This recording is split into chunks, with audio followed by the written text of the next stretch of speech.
Pues hoy mis compañeros y yo vamos a hacer galletas de mantequilla.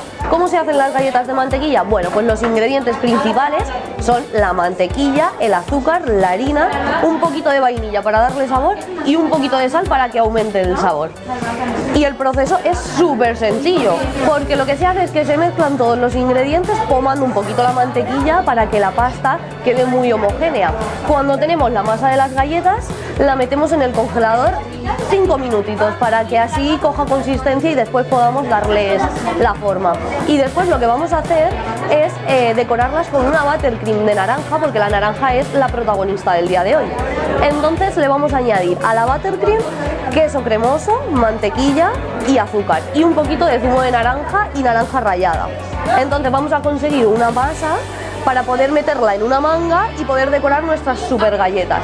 Y las galletas, una vez frías y cortadas, al horno 10-15 minutos, 180 grados, y van a quedar súper perfectas.